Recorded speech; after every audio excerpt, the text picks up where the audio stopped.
올인원이 달려있긴 한데요. 화면이 작아 터치도 답답합니다. 반응이 느리고 부팅도 길고요.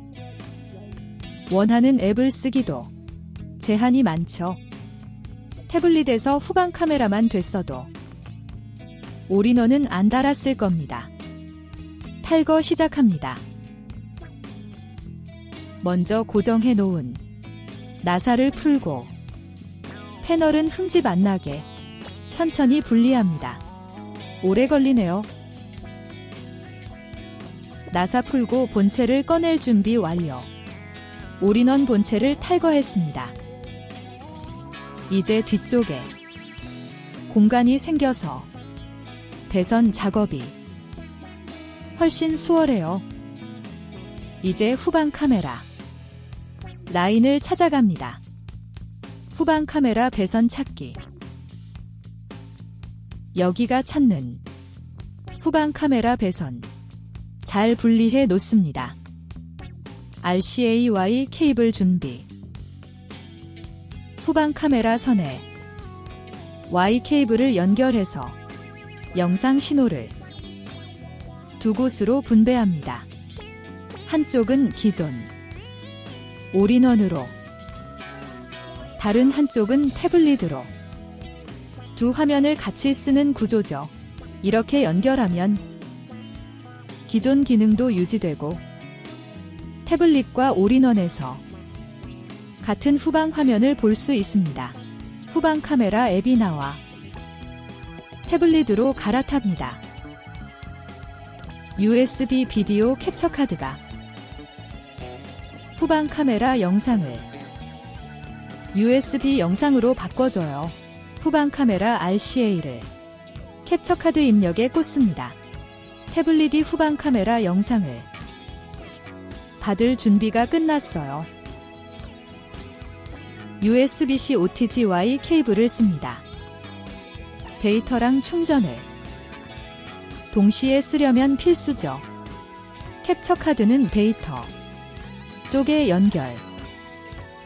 이렇게 하면 충전도 가능합니다. 특히 태블릿의 경우 충전하면서 사용해야죠.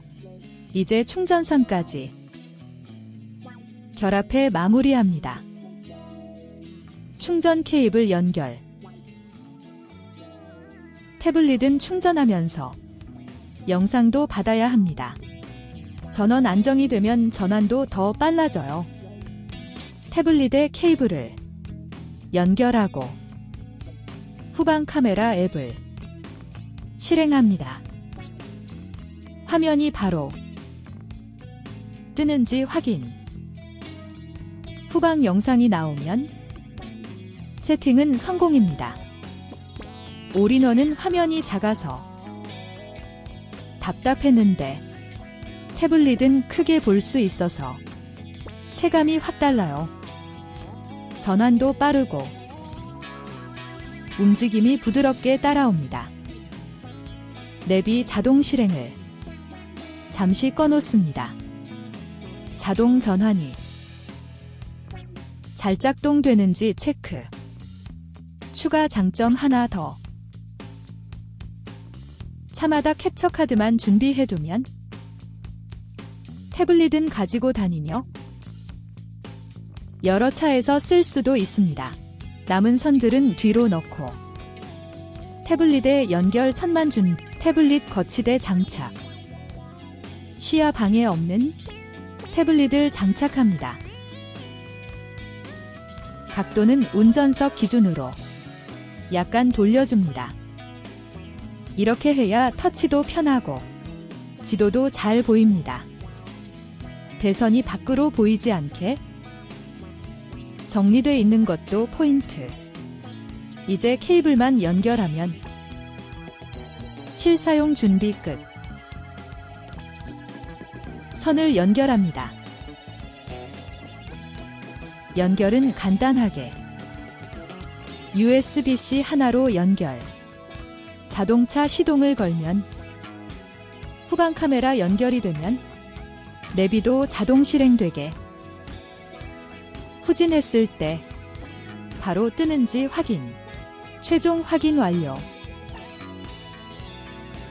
빠른 전환, 딜레이 없는 영상, 후방 카메라 잽 덕분에 태블릿을 제대로 쓸 수 있습니다.